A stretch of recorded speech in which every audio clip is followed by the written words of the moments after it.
Estamos con la licenciada Graciela Pianalto. Ella es psicóloga, pero además es directora de Salud Mental y Adicciones de la provincia. No vamos a hablar de ese tema, pero sí vamos a hablar con ella de por qué es necesario dormir bien. Graciela, ¿cómo estás? Buenas noches, bienvenida. ¿Qué tal? Buenas noches, muchas gracias por la invitación. Y fíjate vos que, bien dijiste vos, no vamos a hablar de ese tema, pero en realidad el descanso adecuado y lo que decía recién acerca de las horas del sueño van a marcar una diferencia sustancial en lo que es la salud mental cotidiana de las personas. Si lo resumimos, decime si estoy equivocado o no. Tiene que ver con cuando dormimos, nos levantamos de otro, cuando dormimos bien, nos levantamos o estamos todo el día con otro ánimo, con otro humor. Totalmente.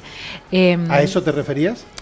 No solamente a eso, sino Ajá. que en realidad, fíjate vos que yo voy a ir asociando temas. Sí. Esta semana, por ejemplo, desde todos los espacios educativos, especialmente las escuelas del nivel secundario, nivel medio, trabajó en lo que es la prevención del consumo problemático, ¿sí? Y dentro de lo que es la prevención propiamente dicha del consumo problemático está la promoción de lo que son los hábitos saludables. Es decir, la alimentación, la actividad física, tener algún hobby o pasatiempo, como antes decíamos, y dentro de eso también está el descanso adecuado. Haciendo distintos talleres, compañeros del Ministerio de Educación, de otros ministerios que llaman el Plan Más Vida, hicieron, digamos, distintos talleres en distintas localidades, inclusive de la provincia, y hay chicos que van a la escuela, distintas edades, pero propiamente adolescentes, con menos de 3 horas de sueño. Fíjate esto, menos de 3 horas, entre 3, a veces apenas 3 horas de sueño. Y si uno se pone a pensar, chicos, a la mañana en la escuela, ¿qué tipo de rendimiento, de concentración, de atención pueden tener en un proceso educativo con hasta 3 horas de sueño? Ahora pregunto, esas 3 horas de sueño que tiene cualquier persona, o 4, ¿será que duerme hasta donde descansa? Porque hay gente que te puede dormir las 8 horas, pero la cabeza le da vuelta todo el tiempo y no llegan a descansar las horas correctas como se daría. Claro. Bueno, en ese caso, por ejemplo, siempre lo que se sugiere dentro de lo que implica, por ejemplo, una consulta, un tratamiento, cuando en realidad el motivo de consulta tiene que ver con eso, son con medidas, y eso ya vamos a ver como más al detalle, que tienen que ver con lo que en salud mental llamamos la psicohigiene del sueño. Es decir, establecer ciertas conductas, hábitos, actividades que a partir, como decía la Asociación Europea que mencionaste, que empiezan a predisponer a la persona y a lo que implica el organismo a empezar un descanso, y que tiene que empezar a partir de las 6, 7 de la tarde. El descanso. ¿Cómo? El descanso. Actividades que vayan preparando para ese descanso. O sea, 6, 7 de la tarde, por ejemplo, lo ideal sería que no se esté trabajando más. 6, 7 de la tarde tendrías que empezar a disminuir las actividades y, por ejemplo, disminuir el consumo de tabaco, disminuir el consumo de café, disminuir, digamos, todo lo que sea el consumo de, por ejemplo, bebidas que tengan como estimulantes naturales El la mate, cafeína, por ejemplo. el mate. Esa es una de las recomendaciones.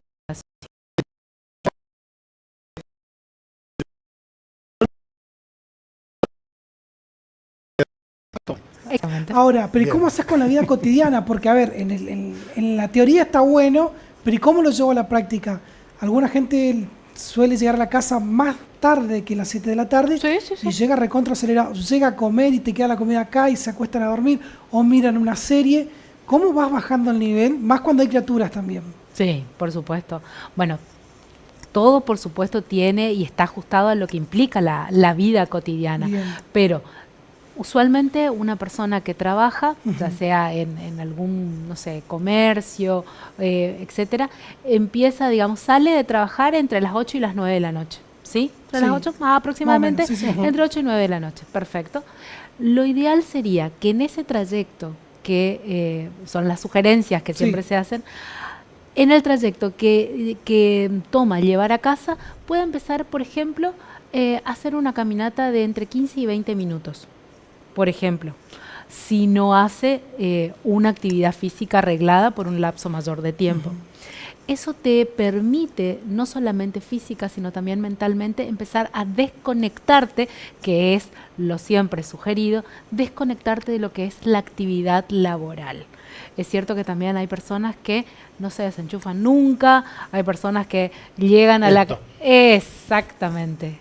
Eso que alguna vez empezó como un fenómeno o como una herramienta para la comunicación, en este momento disfuncionaliza mucho de lo que implica la comunicación y el descanso propiamente dicho. Ahora, hay gente que duerme al toque, se acuesta a dormir, apoya casi, ya está ronca. Hay gente que da vueltas para dormir. Hay gente que toma una pastilla, algún tecito, hace reiki, qué sé yo, ora, reza para dormir. Todas esas cosas, ¿sirve? ¿Ayuda? Todas esas cosas sirven, ayudan. Y te voy a poner un asterisco especial con el tema de la cuestión de la medicación. Justamente ahora, hace poco tiempo, en abril, fue se realizó en la ciudad de Mar del Plata uno de los congresos que más, asisten profesionales de salud mental, especialmente, los médicos psiquiatras. En una oportunidad hubo una de las ponencias en donde uno de los expositores, un médico de larga trayectoria, expuso aproximadamente 31 razones por el cual se medicaliza la vida cotidiana. 31 razones. Hasta 31 razones. Por ejemplo, se peleó con la vecina, o con la pareja, o murió la mascota, tal cual, o perdió algo, o una situación de tensión.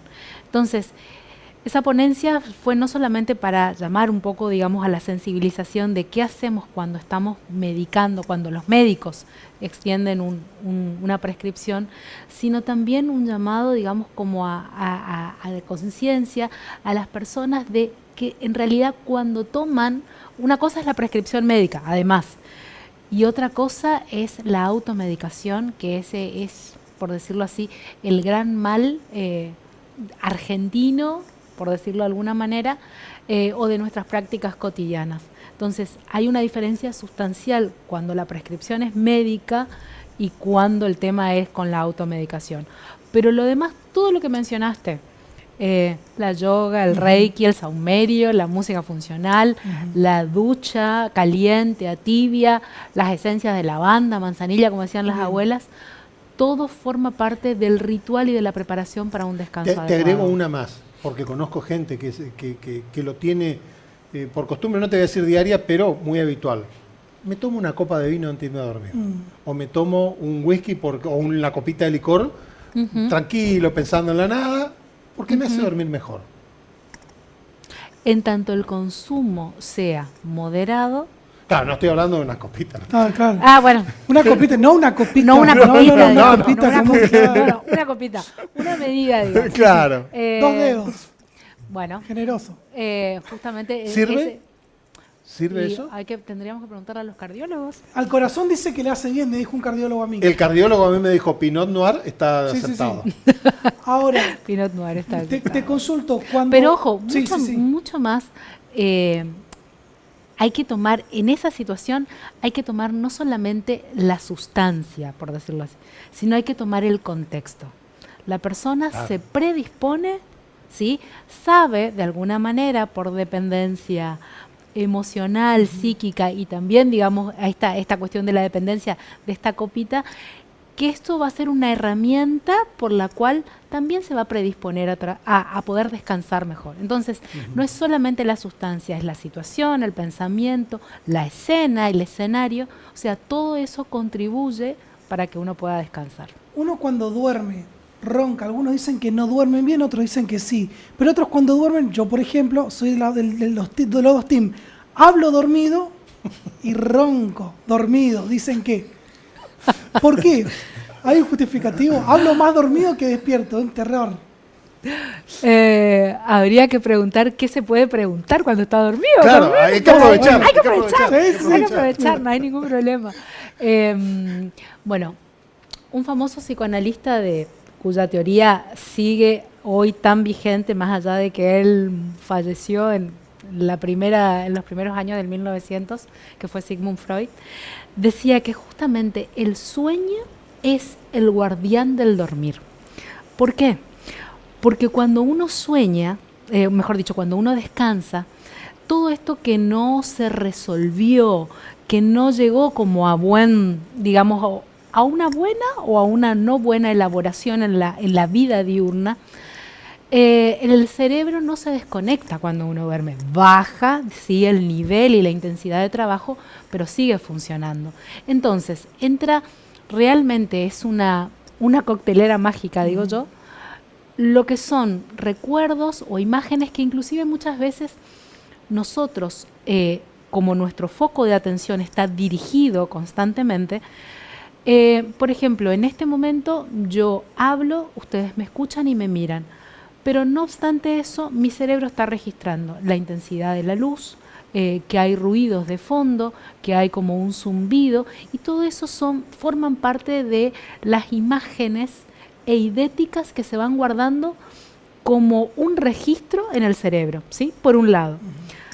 Y por el otro lado, también se van guardando en ese registro emociones, sentimientos, sensaciones que yo pude haber experimentado durante todo el día. Cuando duermo, cuando descanso, baja a tal nivel, digamos, la intensidad del trabajo cerebral, que esa coctelera empieza a funcionar. ¿Sí? Y ahí empiezan a mezclarse las imágenes, los recuerdos, las sensaciones, y así salen los sueños, también salen las pesadillas. Sí. Y más allá de eso, esto de hablar dormido tiene que ver también con una elaboración que te quedó pendiente, vamos a decirlo así, que te quedó pendiente durante el día.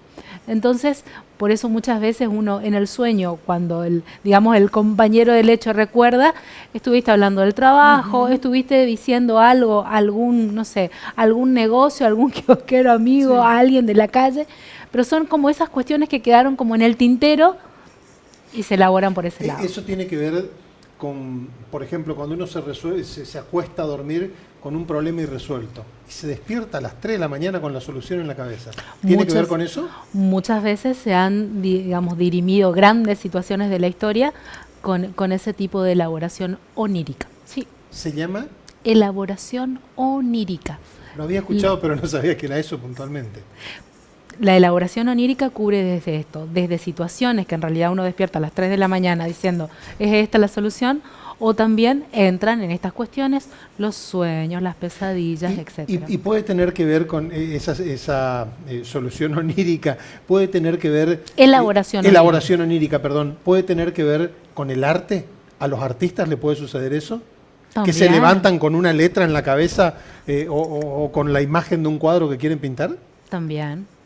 Son justamente la elaboración onírica, está muy ligada con ese resabio cerebral, por decirlo así, pero por supuesto también está teñido todo eso de nuestro inconsciente, nuestros sentimientos, nuestra historia previa, aquello que tenemos todavía como un deseo o anhelo que anda dando vuelta, que en el sueño se liga a la imagen que por ahí encontramos. Graciela, me quedaría toda la noche hablando con vos porque la verdad el tema es impresionante y es un gusto charlar con vos. Pero los tiempos de televisión son tiranos. Gracias por haber venido. No, por favor, gracias a ustedes.